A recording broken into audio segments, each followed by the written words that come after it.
नमस्कार, आप देख रहे हैं एफएम न्यूज। मैं हूं आपके साथ कांची बंसल। नजर डालते हैं छत्तीसगढ़ की अहम खबरों पर। एक दिवसीय प्रवास पर छत्तीसगढ़ के नगरीय प्रशासन मंत्री डॉक्टर शिव कुमार डहरिया आज जांजगीर चांपा जिले में पहुंचे, जहां डॉक्टर शिव कुमार डहरिया का कांग्रेसी कार्यकर्ताओं ने फूल मालाओं से स्वागत किया। जिसके बाद मंत्री डहरिया ने अकलतरा विधानसभा के ग्राम अर्जुनी में राम जानकारी मंदिर और जैन खत्मा का उद्घाटन किया। साथ ही ग्रामीणों की मांग पर ग्राम अर्जुनी में सतनाम सामुदायिक भवन निर्माण के लिए 10 लाख रुपए देने की भी घोषणा की गई। वहीं पत्रकारों से चर्चा करते हुए मंत्री डहरिया ने राज्य शासन की योजनाओं का जिक्र करते हुए कहा कि हमारी छत्तीसगढ़ सरकार सर्वधर्म समभाव के रास्ते में चल रही है, सभी को साथ लेकर चल रही है। चुनाव में सरकार ने जो वादे किए थे सभी को पूरा कर रही है। छत्तीसगढ़ सरकार सभी के विकास के लिए काम कर रही है। पूरे प्रदेश में जांजगीर चांपा जिला एक महत्वपूर्ण जिला है। यहाँ के किसानों और यहाँ के लोगों की भलाई के लिए छत्तीसगढ़ सरकार काम कर रही है।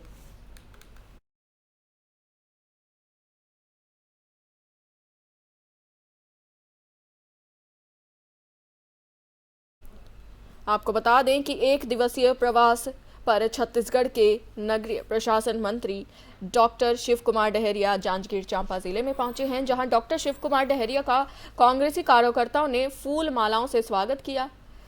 जिसके बाद मंत्री डहरिया ने अकलतरा विधानसभा के ग्राम अर्जुनी में राम जानकी मंदिर और जैन खत्मा का उद्घाटन किया। साथ ही ग्रामीणों की मांग पर ग्राम अर्जुनी में सतनाम सामुदायिक भवन निर्माण के लिए 10 लाख रुपए देने की भी घोषणा की। आपको बता दें कि पत्रकारों से चर्चा करते हुए मंत्री डहरिया ने राज्य शासन की योजनाओं का जिक्र करते हुए कहा कि हमारी छत्तीसगढ़ सरकार सर्वधर्म समभाव के रास्ते में चली है, साथ ही सभी को साथ लेकर चली है। चुनाव में सरकार ने जो वादे किए थे सभी को पूरा कर रही है छत्तीसगढ़ की सरकार। वहीं छत्तीसगढ़ सरकार सभी के विकास के लिए काम कर रही है। पूरे प्रदेश में जांजगीर चांपा जिला एक महत्वपूर्ण जिला है। यहाँ के किसानों और यहाँ के लोगों की भलाई के लिए छत्तीसगढ़ सरकार हमेशा कार्यरत रही है।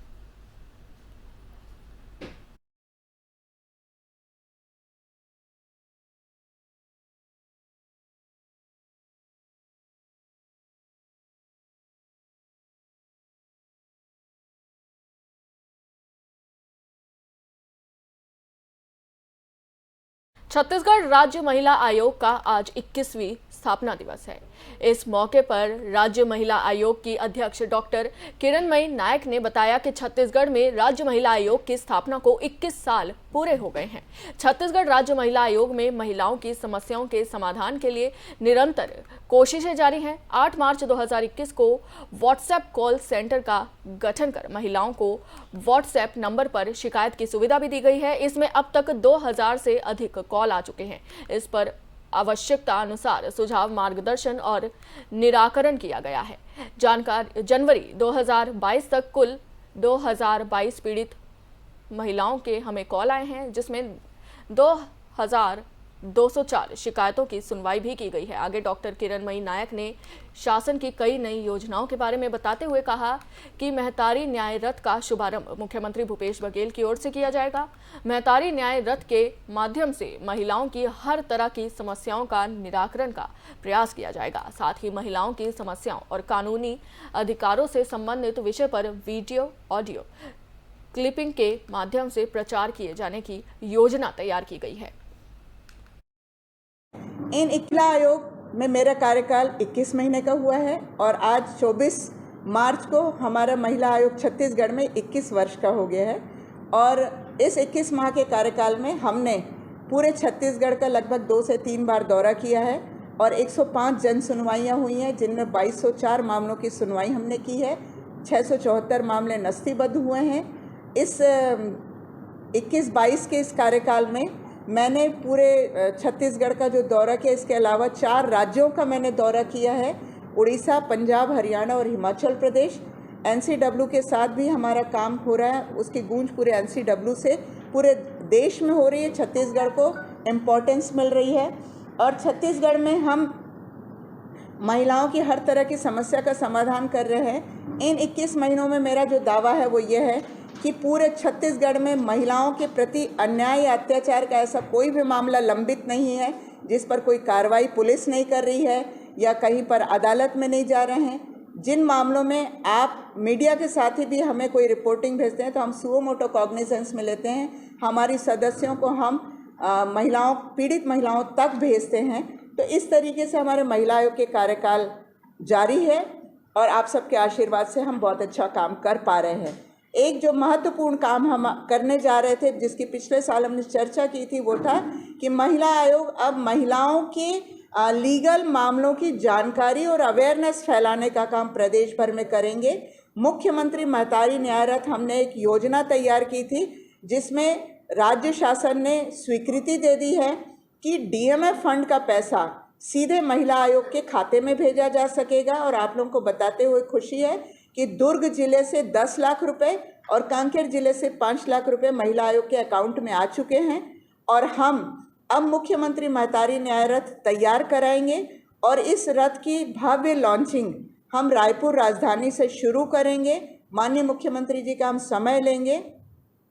इस महतारी न्याय रथ में एक विशाल एलईडी स्क्रीन होगी और उसके साथ 2 एडवोकेट्स चलेंगे और ये इसमें शॉर्ट मूवीज़ भी दिखाई जाएगी लीगल अवेयरनेस से रिगार्डिंग, और जिन मुद्दों पर महिलाओं को परेशानियां होती हैं उनको रिलीफ कैसे मिले, न्याय कैसे मिले, इन सारे मुद्दों के संबंधित छोटी छोटी फिल्में दिखाई जाएंगी। महिला आयोग खैराजगढ़ विधानसभा उपचुनाव के लिए नामांकन का दौर शुरू हो गया है। आपको बता दें कि ऐसे में बीजेपी प्रत्याशी कोमल जंघेल ने अपना नामांकन भरा है। नामांकन से पहले पूर्व सीएम रमन सिंह, प्रदेश अध्यक्ष विष्णुदेव साय, नेता प्रतिपक्ष धर्मलाल कौशिक, सांसद संतोष पांडे, पूर्व सांसद अभिषेक सिंह, मधुसूदन यादव ने एक बड़ी रैली निकालकर नामांकन के दौरान अपनी ताकत दिखाई।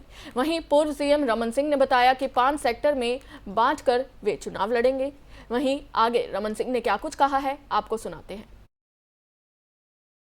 आज भारतीय जनता पार्टी के हमारे अधिकृत प्रत्याशी कोमल जंघेल जी के नॉमिनेशन के लिए सब उपस्थित हैं। हमारे माननीय प्रदेश अध्यक्ष विष्णुदेव साय जी उपस्थित हैं, माननीय नेता प्रतिपक्ष धर्म जी उपस्थित हैं और प्रदेश के सारे पदाधिकारी, महामंत्रीगण मौजूद हैं, उपाध्यक्षगण मौजूद हैं, सांसद और विधायक मौजूद हैं और उसके साथ पूरे जिले की टीम और खैरागढ़ की टीम उपस्थित है।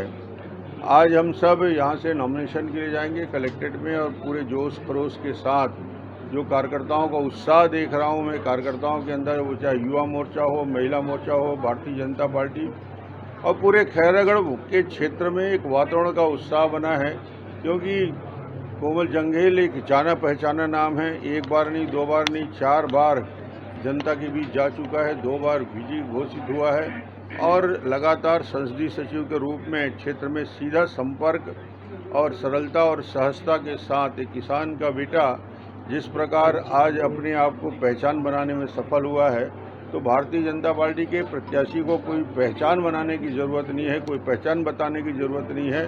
क्षेत्र की जनता से लगातार 30 साल से जुड़ा हुआ है और एक एक कार्यकर्ता भारतीय जनता पार्टी की पूरी ताकत के साथ जुड़ेगा।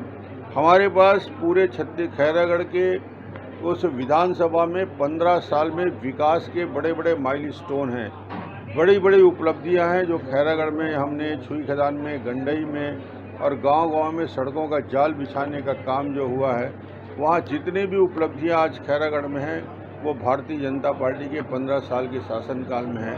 उन उपलब्धि को लेकर हम जाएंगे, विकास की बात को लेकर जाएंगे और 3 साल में कांग्रेस ने खैरागढ़ को क्या दिया, छत्तीसगढ़ को क्या दिया, विकास के नाम से भ्रष्टाचार, लूट और कुल मिलाकर पूरे छत्तीसगढ़ में माफिया राज है। शराब माफिया काम कर रहा है, कोल माफिया काम कर रहा है, पूरी तरीके से लैंड माफिया के चंगुल में है और जिस प्रकार पूरे प्रशासन में गिरावट आया है, जिस प्रकार सट्टा जुआ अपराध बढ़ा है, अपराधियों की संख्या बढ़ी है, मुझे लगता है कि ऐसी सरकार से छत्तीसगढ़ की जनता ऊब चुकी है। अब ये टर्निंग पॉइंट होगा, खैरागढ़ हरा के छत्तीसगढ़ की जनता बता देगी कि ऐसे सरकार को बर्दाश्त करने वाली नहीं है छत्तीसगढ़ की जनता और ये आने वाले 1.5 साल के बाद जो बड़ा परिवर्तन जगदलपुर में डिपो के ठेकेदारों द्वारा लकड़ी की लोडिंग और अनलोडिंग के कार्य को क्रेन से शुरू किया जाएगा, जिसके कारण सेवा दे रहे 300 से ज्यादा मजदूर अब बेरोजगार होने की स्थिति में पहुंच चुके हैं। आपको बता दें कि पहले भी इस मामले में आदिवासी समाज के नेताओं ने डीएफओ और एसडीओ समेत अन्य उच्च अधिकारियों को क्रेन के उपयोग पर पाबंदी लगाने के लिए कहा गया था और मजदूरों को किसी भी स्थिति में बेरोजगार ना करने की मांग की गई थी। लेकिन उसके बाद अब ठेकेदारों ने क्रेन का उपयोग करने पर उतर आए हैं। ऐसी स्थिति में यहां सेवा दे रहे मजदूरों के आगे रोजी रोटी का संकट पैदा हो गया है।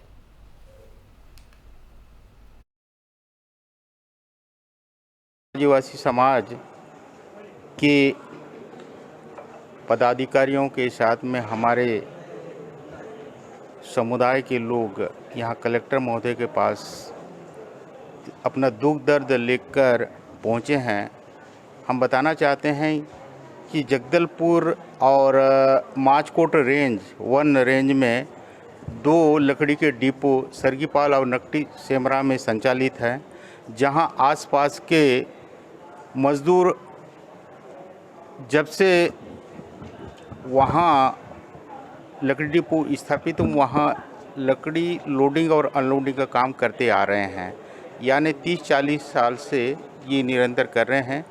आज वन विभाग और ठेकेदारों द्वारा वहाँ क्रेन और बुलडोज़र के सहारे लोडिंग और अनलोडिंग का काम करने परमिशन कर दिया गया, जिससे ये गरीब मज़दूर अब बेरोज़गार हो गए हैं।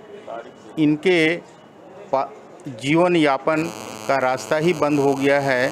तो हमारी मांग है कि इन मज़दूर भाइयों के पास जीवन यापन का कोई साधन नहीं है, इन्हें निरंतर पूर्ववत उन शासकीय वन डिपो में काम कर मजदूरी भुगतान करने दिया जाए, काम करने की अनुमति। डिपो में काम करने वाले मजदूर हैं और इनकी समस्या 28 तारीख पिछले 28 तारीख को हम लोगों ने डीएफओ से एसडीओ से मिलके बात किए थे कि भाई मज़दूरों के साथ जो है ना ये लोडिंग अनलोडिंग का काम लिया जाए।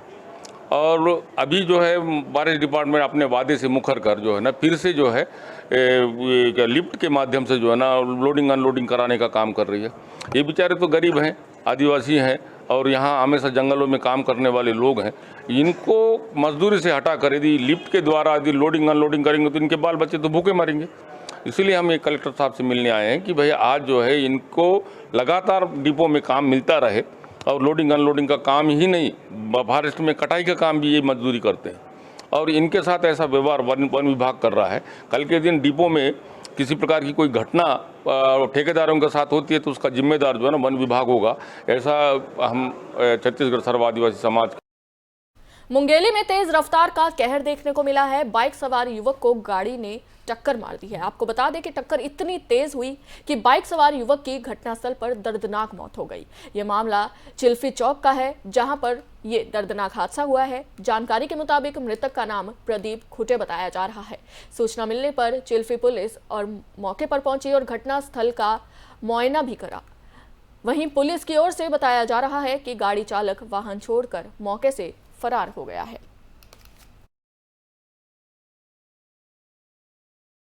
आपको बता दें कि मुंगेली में तेज रफ्तार का कहर देखने को मिला है, जहां बाइक सवार युवक को एक गाड़ी ने टक्कर मार दी। टक्कर इतनी भीषण थी कि बाइक सवार युवक की घटनास्थल पर मौके पर ही मौत हो गई। ये मामला चिल्फी चौकी का है, जहां पर यह दर्दनाक हादसा हुआ है। जानकारी के मुताबिक मृतक का नाम प्रदीप खुटे बताया जा रहा है। वहीं सूचना मिलने पर चिल्फी पुलिस मौके पर पहुंची और घटनास्थल का मुआयना भी किया। वहीं पुलिस की ओर से बताया जा रहा है कि गाड़ी चालक वाहन छोड़कर मौके से फरार हो गया है।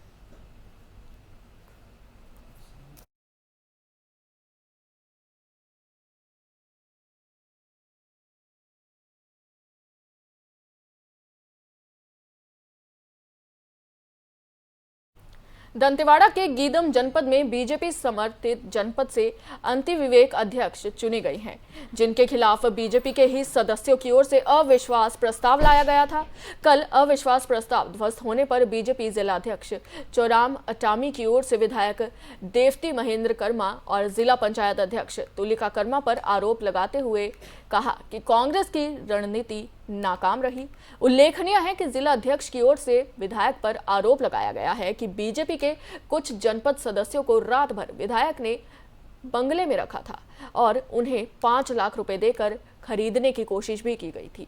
साथ ही उन्हें जेल भिजवाने की धमकी दी गई थी, जिस पर आज बीजेपी समर्थित जनपद सदस्य अनीता नेताम, बिंजाम, श्यामलाल कवासी गुमड़ा, अर्चना इंताम, मालती इंताम ने मीडिया के सामने कहा कि जिला अध्यक्ष चोराम अटामी ने विधायक देवती और जिपंग अध्यक्ष तुलिका कर्मा पर जो आरोप लगाए हैं वे बिल्कुल निराधार हैं। जिला अध्यक्ष चैत्रा मठामी ने जो हमारे ऊपर जो आरोप लगाए हैं वो सब गलत है। हम ना विधायक के यहाँ गए थे, ना कोई कांग्रेस से भी हम लोग ना सपोर्ट लिए हैं। हम अपने हक के लिए लड़े हैं, लेकिन ये चैत्रा मठामी जो आरोप लगाए वो सब गलत है। ना हमको कोई कांग्रेस हमको उनके बंगला में ले नहीं गए थे, ना हमको पैसा से उन लोग कुछ बात ही नहीं किया। हम लोग जो कांग्रेस के साथ बात ही नहीं हुआ है, बल्कि हम ना बीजेपी के सदस्य हैं, फिर भी उन बीजेपी वाले अमीर लोग को आके पैसे देने की बात की है, लेकिन हम मना कर दिए पैसा लेने के लिए। हम अपने ईद के लिए लड़ रहे हैं, ये बोले हैं उनको। और हम उनके यानी कांग्रेस से हम लोग का कोई लेन देन था ही नहीं इसमें। जो कि भाजपा जिला अध्यक्ष चैत्रा मठामी जी ने जो हम लोगों के ऊपर आरोप लगाए और विधायक मैडम के ऊपर आरोप लगाए हैं, जिला अध्यक्ष तुलिका के ऊपर आरोप लगाए, ये सरासर गलत है। और इसमें हम लोग को ये भी बोल रहे हैं कि पैसा दिया गया, कांग्रेसी लोग ने पैसा दिए हैं और एस्टीमेट बनवाए हैं, ये सब बोल रहे हैं। ये गलत है, हम लोग को कोई पैसा नहीं दिए हैं और एस्टीमेट वगैरह ये सब नहीं बनाए हैं। हम लोग अपने हक के लिए, अपने सदस्य सभी 8 सदस्य हैं, अपने हक के लिए लड़ रहे हैं। इसमें ये सरासर झूठ बोला जा रहा है। किसी विधायक घर में नहीं थे हम लोग, सब एक साथ सभी सदस्य एक जगह में थे, ना ताकि विधायक घर में नहीं थे हम। तो उसको इसलिए लगाए हैं कि अंतिवेक जो हमारा 15वीं राशि रहा, निधि राशि। दुष्कर्म के बाद पीड़ित महिला न्याय पाने के लिए महीनों से इंसाफ पाने के लिए भटक रही थी, जिसे इंसाफ देने के बजाय आरोपी को बचाने के लिए जिम्मेदार एसआई ने मामले का समझौता कराने के लिए पैसों का लालच दिया, लेकिन महिला न्याय की मांग पर डटी रही। वहीं थाना प्रभारी संदीप ठाकुर की ओर से अलग अलग मेडिकल स्टेट कराने के नाम पर डराते हुए ऑडियो वायरल हुआ है, जिसे पुलिस महकमे में हड़कंप मच गया है। वहीं इस मामले को लेकर कांग्रेसी नेता की ओर से पुलिस अधीक्षक डीआर आंचलन से मिलकर रेप पीड़िता के साथ गलत तरीके से फोन पर बातचीत करते ऑडियो भी वायरल हो रहा है, जिसे गंभीरता से लेते हुए आदेश दिए गए हैं। पुलिस अधीक्षक ने एसआई संजीव ठाकुर को तत्काल प्रभाव से निलंबित कर दिया है। लड़के को खुद मतलब पहले से ही टीआई सर का कहना था कि अग्रिम जमानत के लिए मैं बोल देता हूँ, तुम एफआईआर करवा रही हो। उसके बाद लड़के को खुद बचाया जा रहा था। यहीं से मैं थाना भी जाती थी बोलने के लिए कि सर मेरे को कब न्याय दिलाएंगे। मैं एसपी ऑफिस भी आई थी बहुत बार, यहाँ से मेरे को नहीं मिला कोई रिस्पांस, तो मैं कल आईजी सर के पास भी गई थी। तो आईजी सर बोले कि मेरे ऊपर भरोसा है ना, तुम्हारा काम करवा दूंगा मैं। जी, मेरे साथ पैसा का लेन देन और अश्लील बातें किए हैं कि इतना पैसा तेरे को दिलवा दूंगा मैं, कि तुम एफआईआर क्यों करवा रही हो उसके नाम से। जी सर, क्या है, मैं 2 महीना से घूम रही हूँ एसपी ऑफिस से लेके थाना तक का, मेरे साथ कोई न्याय नहीं हो रहा है। तो बच्चों की प्रतिभा को उभारते हुए संस्कार समर क्लासेस का शुभारंभ किया गया है। गायत्री मंदिर परिसर में गायत्री माता और मां सरस्वती के पूजा अर्चना के साथ शुभारंभ हुआ। शुभारंभ अवसर पर मुख्य रूप से अतिथि के रूप में सुश्री ऋतु हेमनागी, एसडीएम पिथौड़ा, आत्माराम यादव, अध्यक्ष नगर पंचायत पिथौड़ा, दिलप्रीत सिंह खजूना, उपाध्यक्ष नगर पंचायत पिथौड़ा, बलराज नायडू, जिलाध्यक्ष छग जर्नलिस्ट वेलफेयर यूनियन, आकाश अग्रवाल, अधिवक्ता और समाज सेवक, और जिला महासचिव पत्रकार संगठन, पार्षद तरुण पांडे, टेकू साहू, आलोक त्रिपाठी, समर क्लास संचालिका सीमा, गौरव चंद्रशेखर, अत्यार्मी प्रधान अनिल पटनायक, डांस कोरियोग्राफर रुपेश नायक के गरिमाए उपस्थित में रंगारंग कार्यक्रम के साथ शुभारंभ किया गया।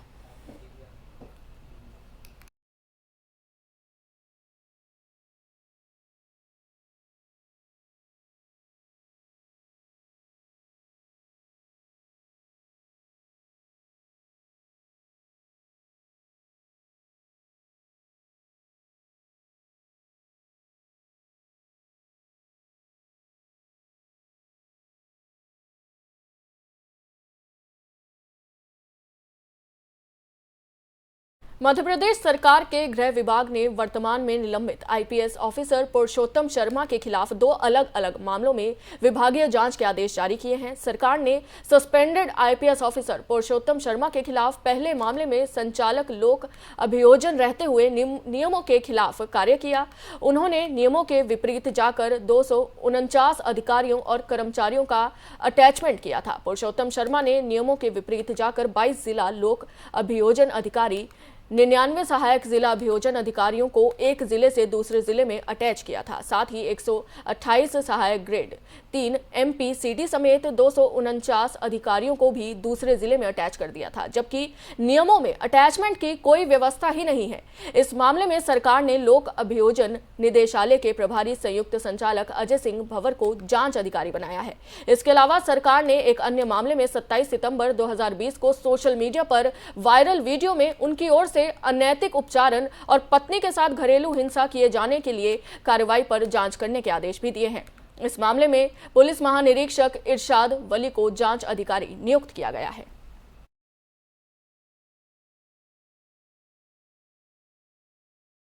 अभी के लिए बस इतना ही। देश और दुनिया की तमाम बड़ी खबरों के लिए देखते रहिए एफएम न्यूज। जय हिंद।